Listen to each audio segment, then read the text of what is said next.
Durante siglos, la idea de un aula ha sido, bueno, básicamente la misma: 4 paredes, una pizarra y un profesor al frente. Pero, ¿y si esas paredes estuvieran poco a poco desapareciendo? Hoy vamos a ver cómo la tecnología no solo está cambiando las herramientas que usamos en la educación superior, sino que está derribando sus propios muros. Y aquí es donde entra la pregunta que lo cambia absolutamente todo. Y no es una fantasía, es la realidad que la tecnología está construyendo día a día. ¿Qué pasa cuando el aprendizaje deja de estar confinado a un único espacio físico? Pero ojo, porque la clave aquí no es simplemente la distancia física. La auténtica revolución educativa no se mide en kilómetros. Se mide, por un lado, en la calidad del diálogo que podemos crear y, por otro, en la flexibilidad para diseñar experiencias de aprendizaje que se adapten a cada persona y no al revés. Bueno, para entender cómo hemos llegado hasta aquí, tenemos que rebobinar un poco, irnos al principio de todo. El primer gran paso en este viaje fue sin duda la llegada del e-learn.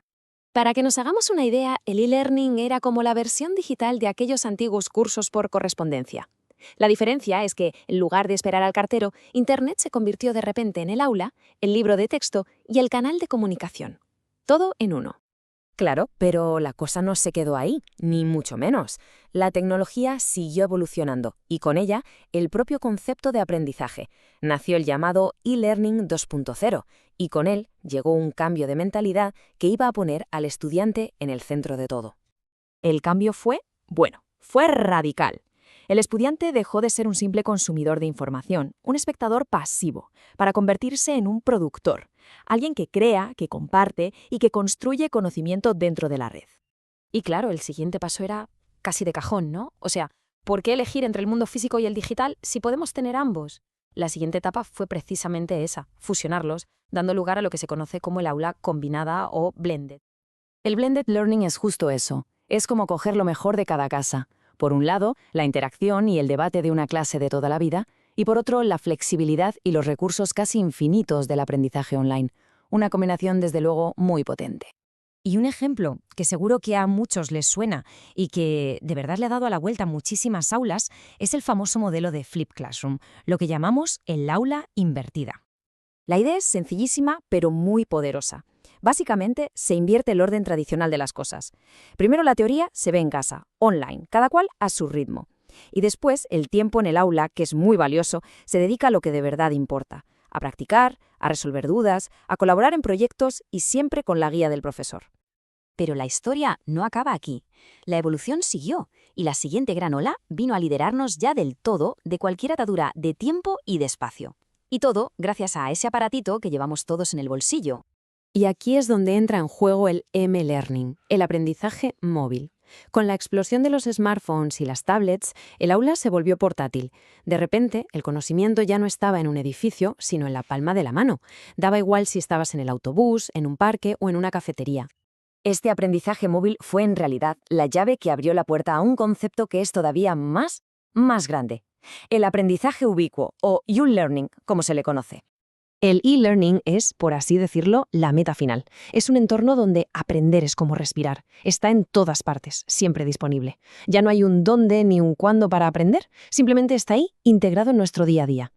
Todo este viaje se puede resumir en estas 3 grandes olas de innovación, pero quiero que nos fijemos bien en la última fila, la que pone control.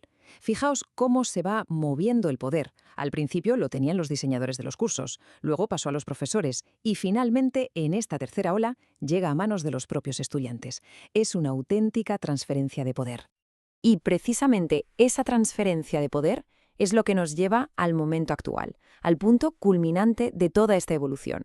El cambio ya no va de qué herramientas usamos, sino de quién construye y controla su propio universo de aprendizaje. Y que quede claro, no estamos hablando de una nueva aplicación o una plataforma un poquito más moderna, no. Estamos hablando de rediseñar por completo el propio ecosistema en el que se produce el aprendizaje.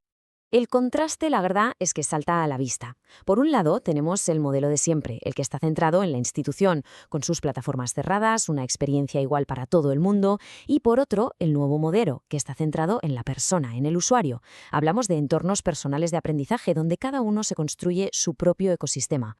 Claro, en este nuevo escenario, el estudiante pasa a ser el arquitecto de su propia formación.